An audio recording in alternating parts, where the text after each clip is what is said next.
Hello, this will be a demonstration of proposition 28 from book 6 of Euclid's Elements, which requires us to a given straight line, apply a parallelogram which is equal to a given rectilineal figure and deficient by a parallelogram similar to a given parallelogram. It's a very wordy enunciation. There's a lot of parts to it. We're going to break it down.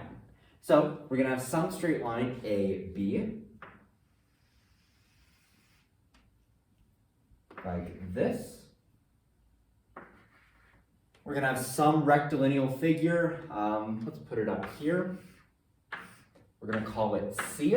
And what we have to note about C is that it is not going to be greater than the parallelogram applied to the half of this deficient by the given parallelogram D. Like that. And that's by virtue of proposition 627, the one before this. Gives a restriction on how large C can be. So, given all this, the task at hand is to AB, the given straight line, apply a parallelogram which is equal to C and deficient by a parallelogram similar to D. Now, we're going to see what this looks like. It's not exactly obvious. This is new language, the language of defect and deficient. It's all new. We'll get it, though. Okay. First, we're going to bisect AB at the point E, so that AE is equal to EB. We can do this by proposition 110. And next, on EB, we're going to make the parallelogram EBFG similar to D. And we can do this by proposition 618. A moment, just to draw this out. And this will be the parallelogram EBFG. And this is going to be similar to the parallelogram D. And we're going to complete the parallelogram AG just by postulate 2, by extending GF out in this direction and drawing through A straight line parallel to either GE or FB by 131, of course. Okay. So all of these are going to be parallel. Great. Now, okay, so we've completed the parallelogram AG.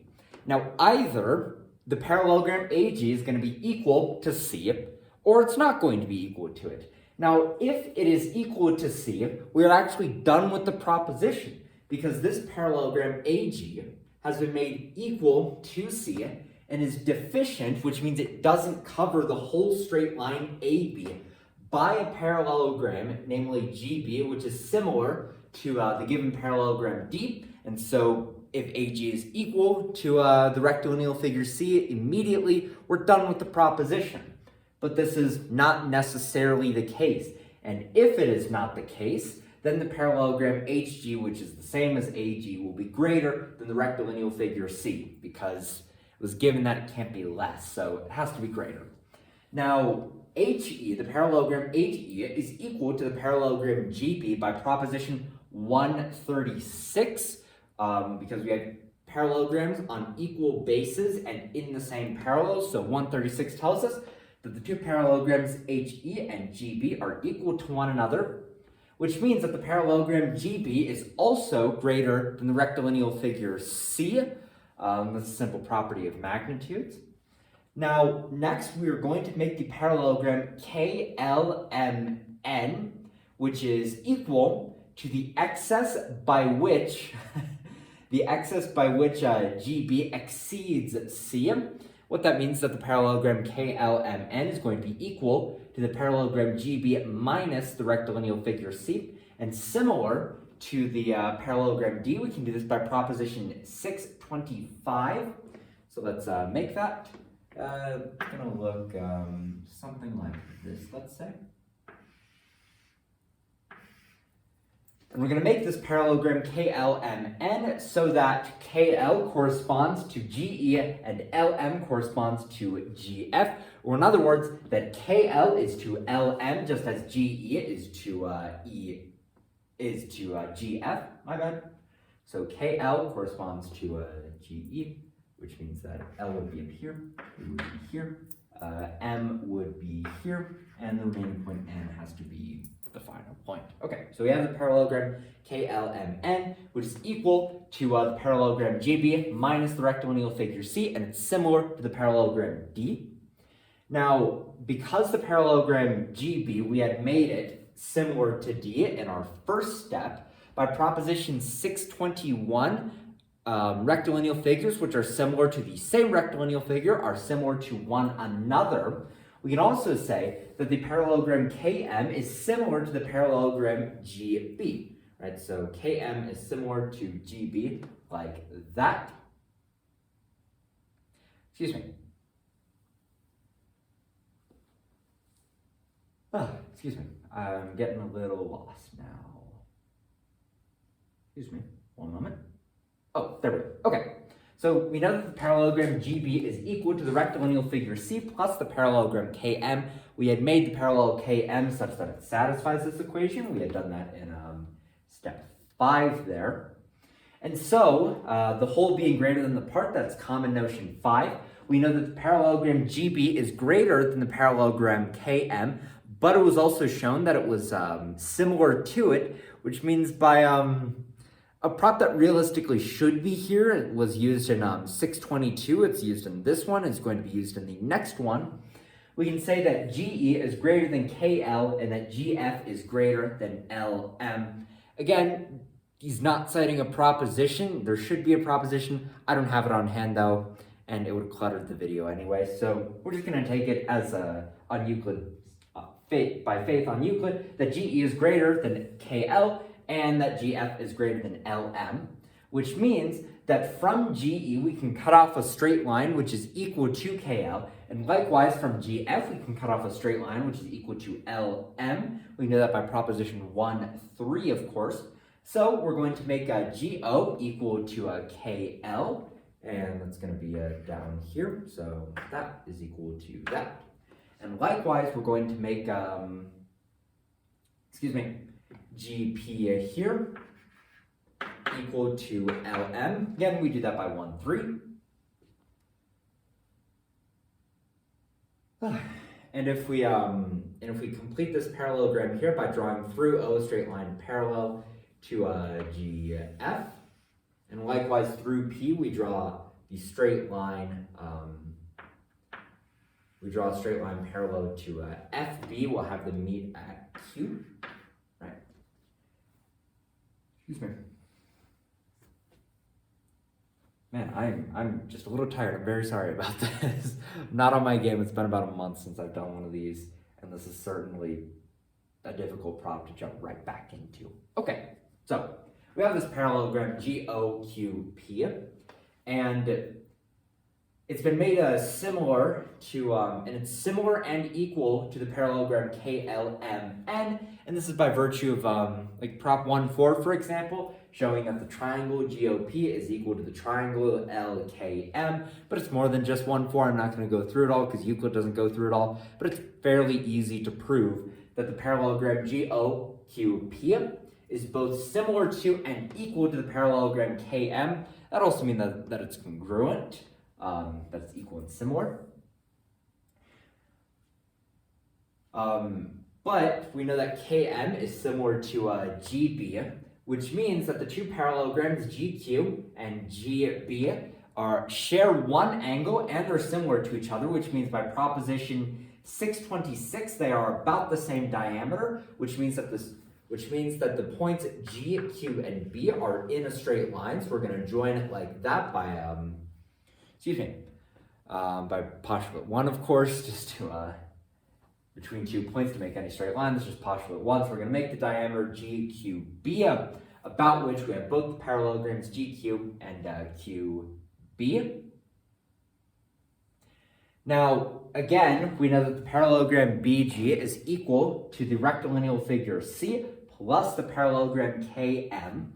But we had also shown that the parallelogram GQ is equal to the parallelogram KM, which means by common notion 3, we can subtract these equals from equals and say that the rectilineal figure C is equal to this gnomon UVW, which is going to be this guy right here, UWV, sorted a little weirdly. So this gnomon right here is going to be equal to C. And just one final note, I'm going to complete this parallelogram like that. This will be S, and, or no, this will be T, my bad. T, and this will be, not E, this will be S. Okay, so we're going to have this whole figure drawn. Now, okay, yeah, so the gnomon UWV is equal to the rectilineal figure C. Now, we know that the parallelogram PR here is equal to the parallelogram OS by Prop 143. They're complements about the same diameter of the same parallelogram, so they're equal to each other. Again, that's 143, which means that if we add the parallelogram QB to both of them, we'll end up with equals. That's common notion 2. So that the parallelogram PB is equal to the parallelogram OB. But we also know that the parallelogram OB is equal to the parallelogram TE. We know this again by proposition 136, because AE and EB, we had made them equal in the first step, which means that the two parallelograms TE and OB are on equal bases and they are in the same parallels, which means they're equal to each other. So the parallelogram TE is equal to OB, which means also that the parallelogram TE is equal to the parallelogram PB, like that, which means again, we can add equals to equals. So let's add the parallelogram OS to both of those, so that the whole parallelogram TS is equal to this gnomon here, UWV. Again, that's common notion 2. So parallelogram TS is equal to the gnomon UWV.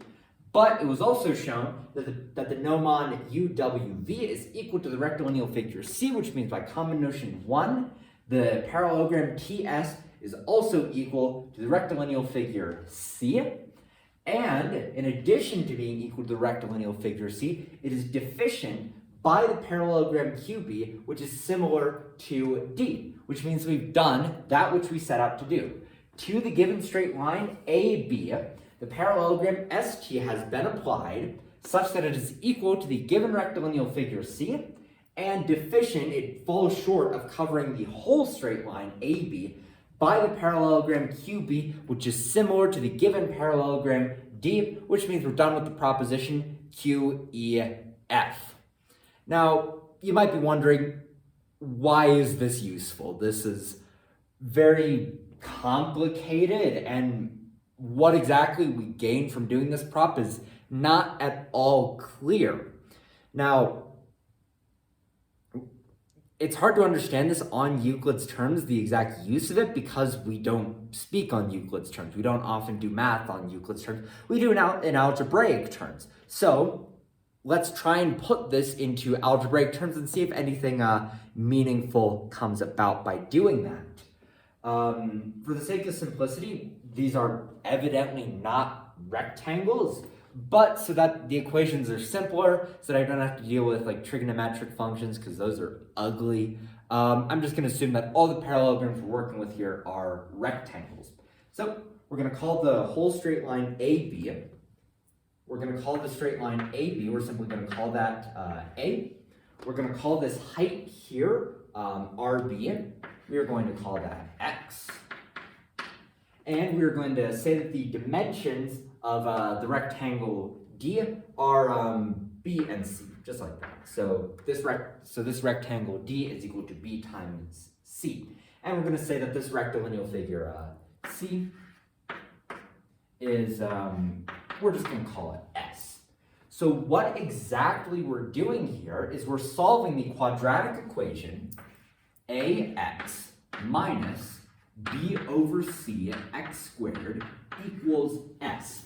Now, how exactly we get to this, I'm going to go through right now. So first let's deal with this AX bit. What exactly is AX? Well, it's going to be the whole rectangle AR. It's going to be the rectangle with base A, which is AB, and height X, which is RB. So AX is this rectangle AR right here, minus B over C x squared. What this represents is this defect right here, the parallelogram QB. How exactly we get to it is like this.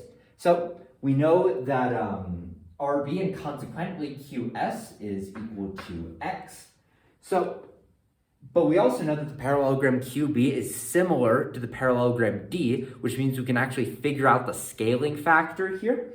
So if C becomes X, B, what does B have to become? Well, the scaling factor between these is obviously just X over C, right? So if we take C, we multiply it by X over C, we just get X, which means that this is our scaling factor, which means the length of SB is going to be equal to B times this scaling factor. So SB right here is equal to BX over C, like that.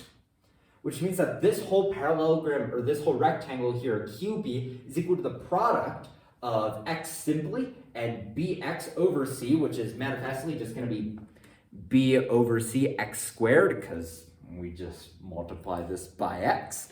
And this is going to be equal, so this whole rectangle right here, AR, minus this little defect QB is going to, so this rectangle AR minus the defect QB is going to be the parallelogram ST. This rectangle ST is going to be equal to our given rectilineal figure C.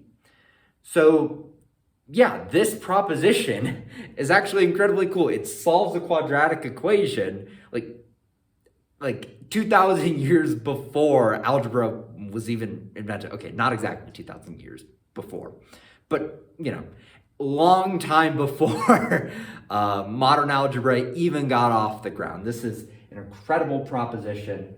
And the next proposition, 629, will be just as incredible. It will solve another quadratic equation. So I'm going to end the video here and move swiftly into that proposition.